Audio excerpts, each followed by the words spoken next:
सकाळ सांग मैंने तो आज हूँ कार्तिक मास प्रथम सोमवार से मामा सकाल बड़ी भोर 4टार उठिक सब प्रिपेरेसन कर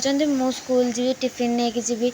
सब खाइबे आगाधुआर तो आज करहबन ना से मामा गाधे परटा भजा मोपाई करदे ये देखुना मु टिफिन भी नहीं खाई गली तो मत कॉलेज रे छाड़ कि मामा आदे पलैते मंदिर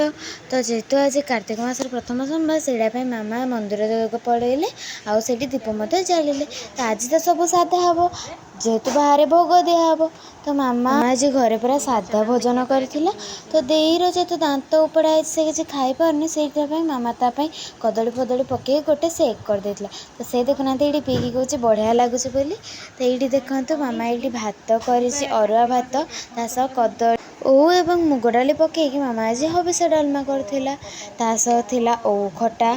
तासह आलू भजा थिला आ ओऊ खटाटा ना मस्त लगुला हबिष डालमार एटा खास कि से केवल ओऊ कदली आउ सारू पड़ी था तो यहाँ एत प्लेन रे ये डालमाटा मस्त लगे तो मामा प्रथम बाड़ी देले सब बाहर भोग देवाई ये देखना मामा बाहर कर दौरान आम सब मिसिकी खाइलु। वीडियोटी भल लगे लाइक शेयर सब्सक्राइब करने को जमार भूलि आउ जो मैंने कार्तिक मास करमको कमेंट रे निश्चय जानवे भोला बाबा कृपा आपण सब बेले रहू तो रही सांग मैंने पुणी नेक्स्ट वीडियो देखा।